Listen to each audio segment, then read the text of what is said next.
আমাকে এভাবে এতিম করে দিল। সম্মানিত বিয়াস, কেমন আছেন? আশা করি সকলেই ভালো আছেন। আলহামদুলিল্লাহ আমি ভালো আছি। তো বিয়াস, আবারও নিত্য নতুন ভিডিও নিয়ে আপনাদের সম্মুখে হাজির হয়েছি।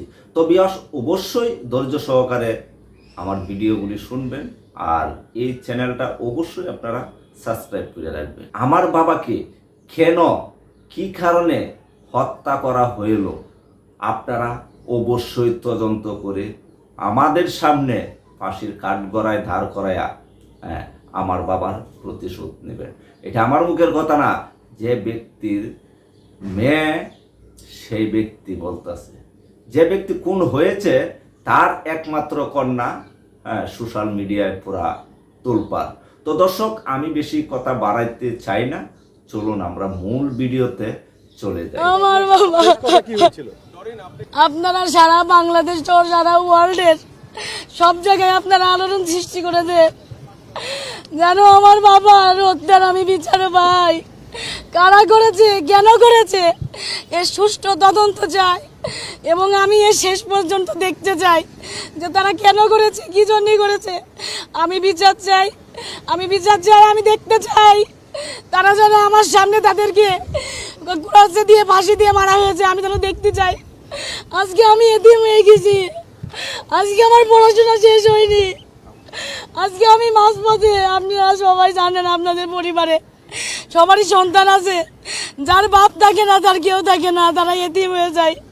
যতই কাছের আত্মীয় আপন মানুষ যেই থাকুক, বাবা এই বাবার মতন কেউ হয় না। বাবা, আমার বাবা অনেক স্বপ্ন নিয়ে আমাকে এখানে পড়ার জন্য ভর্তি করেছে।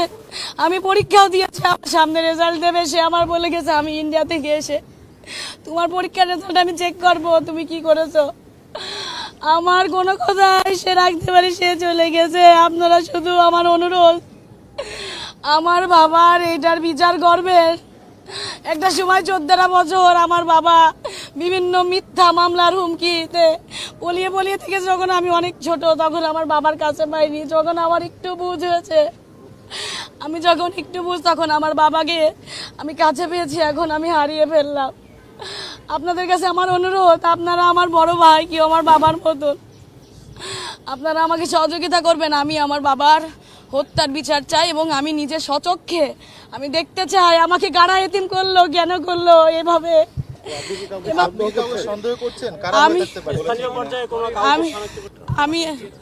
আমি চিনি না, কিন্তু আমি চিনতে চাই এবং আমি হারুন স্যারকে আমি বলে এসেছি যে আপনি আইডেন্টিফাই করেন কেন এরকম হলো, কারণ আমি ল পড়তেছি, আমিও কিছু আইনের নিয়ম জানি।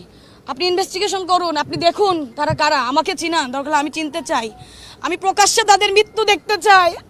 আমাকে এভাবে এতিম করে দিল আমার বাবা। আমি ইন্ডিয়াতে যাই নাই। আমার সাথে সর্বশেষ তার ভিডিও কলে কথা হয়।